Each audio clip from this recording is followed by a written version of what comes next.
nous te glorifions, louange à toi, gloire à toi, Dieu vivant, Dieu tout-puissant, éternel des armées, l'honneur et la gloire te reviennent de ce que ce matin, tu nous donnes le privilège d'entendre ta parole. Merci, car elle est inspirée. Elle contient la vie. Ta parole va produire la vie en nous. Nous t'en remercions. Merci de ce que tous ceux qui vont écouter ta parole seront édifiés.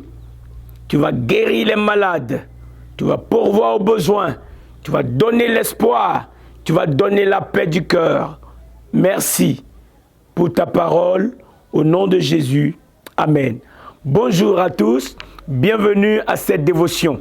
Nous prenons aujourd'hui notre Bible dans Actes, le chapitre 3.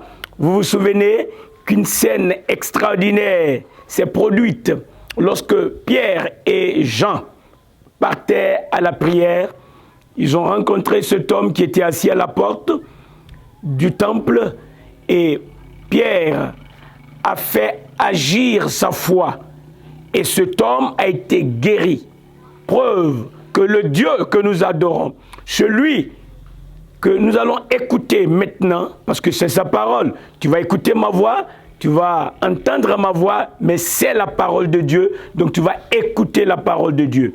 Ce Dieu-là, il est le Dieu des miracles, il est le Dieu qui fait des prodiges. Alors, à travers Pierre et Jean, de simples êtres humains comme nous, mais avec une différence, ils ont reçu la promesse de Dieu, c'est-à-dire le Saint-Esprit, l'Esprit de Dieu que Jésus-Christ, notre Seigneur, a promis. Il a dit, je vous enverrai un autre consolateur. Il viendra de la part du Père et il sera avec vous tous les jours. Il va demeurer en vous. Le Saint-Esprit, quand il vient, il fait des miracles, il fait des prodiges, il donne la paix. Alors, quand Pierre a utilisé le nom de Jésus, cet homme s'est levé, il s'est tenu debout, il a commencé à sauter, il est entré dans le temple, il a loué Dieu, le peuple l'a vu, le peuple était étonné. Voilà ce que Dieu fait. Quand tu acceptes Christ dans ta vie, il veut opérer des signes, des prodiges, des miracles. Alléluia. Ce matin, écoute la parole. Lorsque Pierre a vu que la foule était venue, pensant que c'est eux, c'est-à-dire Pierre et Jean, qui ont fait ce grand miracle, Pierre a dit non, il n'en est pas question. Mais écoutez ce qu'il a dit au verset 15. Il dit, vous avez fait mourir le prince de la vie que Dieu a ressuscité. Nous en sommes témoins. Cela attire mon attention et je voudrais porter la réflexion sur cette portion du message, du discours inspiré par le Saint-Esprit que Pierre a donné. Pierre, il dit, vous avez fait quelque chose. Vous avez fait mourir le prince de la vie. Écoute ceci. Prince de la vie, ils l'ont fait mourir. Qui? Ils ont fait mourir le prince de la vie. Dans d'autres versions, c'est écrit l'auteur de la vie. Les hommes l'ont fait mourir, mais Dieu l'a ressuscité. De qui s'agit-il? Pierre a utilisé le nom de Jésus-Christ. C'est Jésus qui est l'auteur de la vie. C'est lui, le prince de la vie. Jean, le chapitre 1, Jean nous donne une idée claire de ceci. Il est écrit, au commencement, la parole existait déjà. La parole était avec Dieu. Et la parole était Dieu. Elle était au commencement avec Dieu. Tout a été créé par elle. Et rien de ce qui a été fait n'a été fait sans elle. Écoute ceci. En elle, il y avait la vie. Et cette vie était la lumière des êtres humains. La lumière brille dans les ténèbres. Et les ténèbres ne l'ont point accueillie. Écoute le verset 14. Et la parole s'est faite homme, elle a habité parmi nous, pleine de grâce et de vérité. Et nous avons contemplé sa gloire, une gloire comme celle du Fils unique venu du Père. Il s'agit bien de Jésus-Christ. Quand Pierre parle de l'auteur, quand il parle du prince de la vie, il parle de Jésus-Christ de Nazareth. C'est lui qui est mort. Il a donné sa vie pour tes péchés et pour les miens. C'est pour cela qu'aujourd'hui, puisqu'il a pris notre place, la parole de Dieu déclare que lui n'a point connu le péché, il n'a point connu de péché, c'est-à-dire Jésus-Christ n'était pas un pécheur, il n'a pas pratiqué le péché n'avait pas de pouvoir sur lui, il a vécu en parfaite communion avec Dieu, il était libre de tout péché. Un jour, il s'est écrié, qui de vous me convaincra de péché? Il n'a point commis de péché, mais Dieu a déposé sur lui. Dieu a fait tomber sur lui nos péchés. Il a porté nos péchés afin que nous puissions devenir justice de Dieu en Christ. Ce matin, quand tu reçois, quand tu entends ce message, saisis-le. Pierre a dit, j'ai fait une prière, j'ai donné un ordre plutôt aux esprits d'infirmité. J'ai dit à cet homme, au nom de Jésus-Christ de Nazareth. Au fait, ce Jésus-Christ, c'est lui qui est le prince de la vie. Il est l'auteur de la vie. En lui était la vie. Il a déclaré un jour à ses disciples, il a dit, je suis le chemin, la vérité et la vie. Quand tu reçois Jésus, tu reçois la vie. L'auteur de la vie, le prince de la vie. C'est de lui que je te parle aujourd'hui. Il est venu dans le monde, il a dit, je suis venu afin que vous ayez la vie et que vous soyez dans l'abondance. As-tu la vie? As-tu Jésus? Celui qui a le Fils, il a la vie. Celui qui n'a pas le Fils, il n'a pas la vie. De quelle vie s'agit-il? Il s'agit de la vie éternelle. La vie éternelle est en Jésus-Christ. Tous ceux qui reçoivent Jésus-Christ comme leur sauveur, et qui croient en lui, et qui l'invoquent comme leur sauveur, leur Seigneur, Dieu leur donne le pouvoir de devenir enfants de Dieu. Aujourd'hui, Pierre nous donne le secret. L'auteur de la vie qui est mort, il est mort, mais Dieu l'a ressuscité. Et j'aime ça, Paul, inspiré du Saint-Esprit, a déclaré quelque chose d'extraordinaire.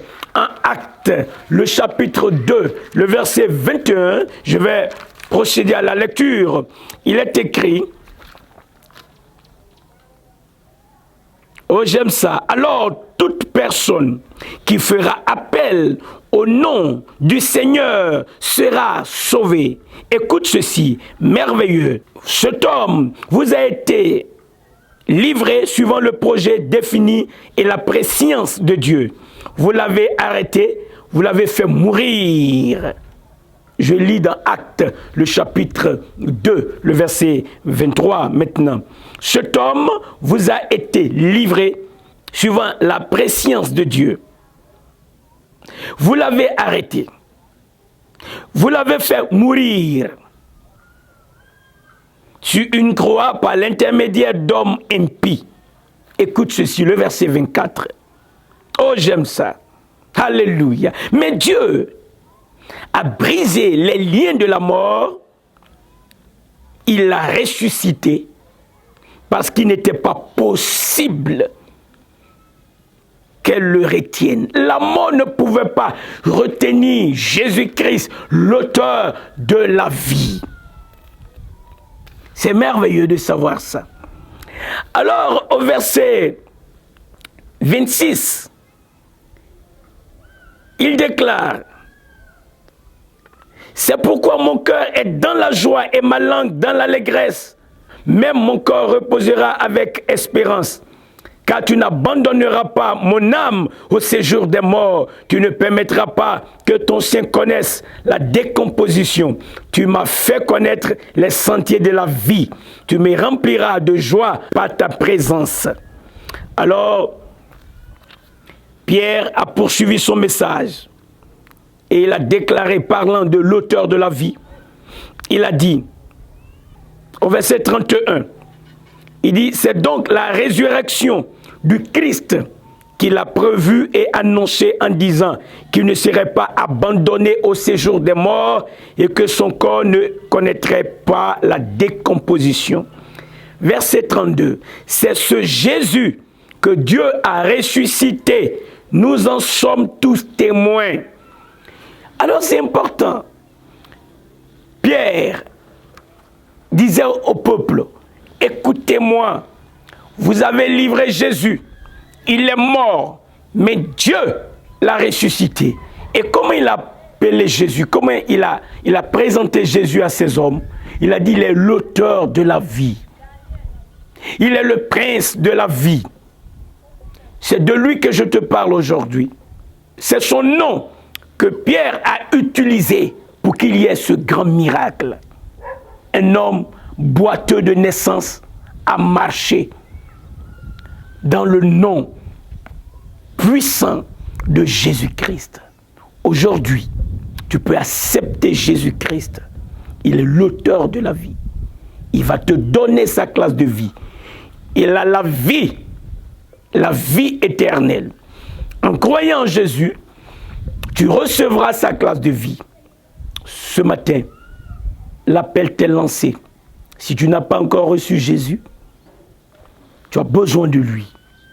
Pierre dit, les hommes l'ont fait mourir, mais il est l'auteur de la vie.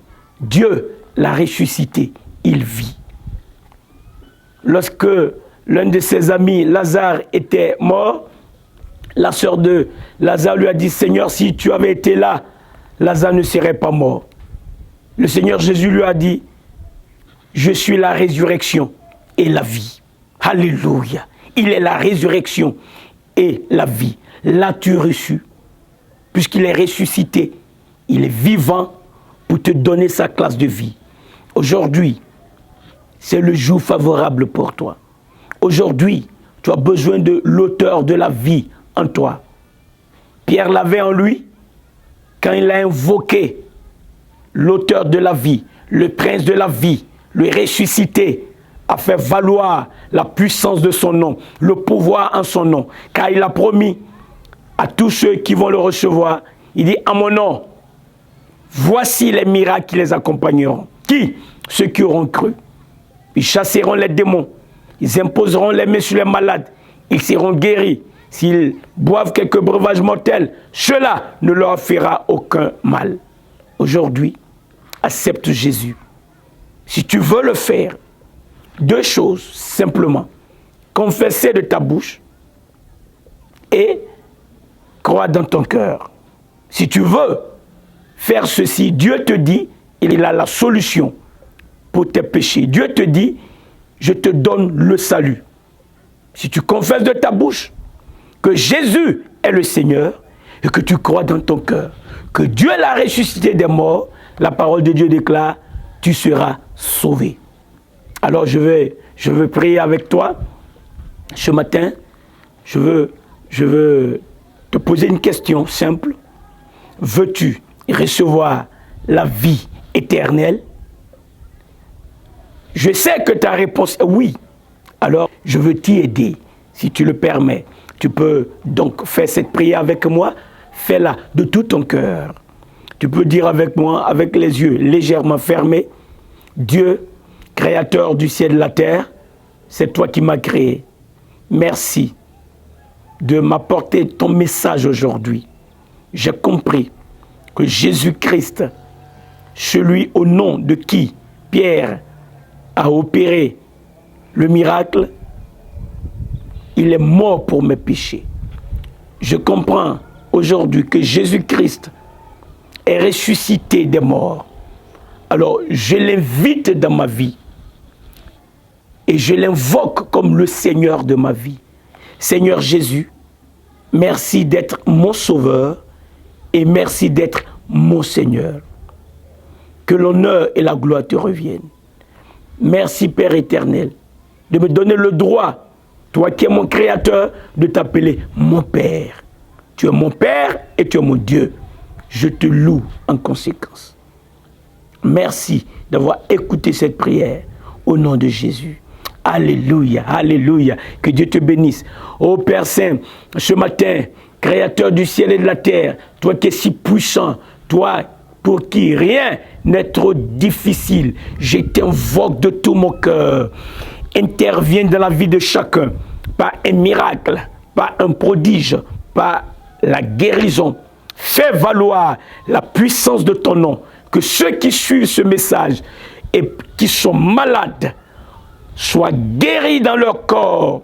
Au nom de Jésus-Christ, permets que ton bras puissant soit étendu pour que partout dans les nations, l'Église se réveille, que les fidèles se réveillent et qu'ils invoquent la Seigneurie de Jésus-Christ pour que dans leur pays, ce soit Jésus-Christ qui soit le Seigneur et que ce grand peuple qui est là dans ce pays, dans ce village, se révèle, le peuple de l'Éternel, qu'il se révèle pour glorifier l'Éternel. Père, merci, car tu as promis que tu pourvoiras tous nos besoins selon ta richesse, avec gloire en Jésus-Christ. Je t'en remercie. Merci de pourvoir à tous mes besoins selon ta richesse. Merci de pourvoir à tous nos besoins, les besoins de ceux qui sont en train de voir cette vidéo, pourvoir à tous leurs besoins. Je te le demande au nom de Jésus-Christ. Merci de le faire selon ta richesse avec gloire en Jésus-Christ.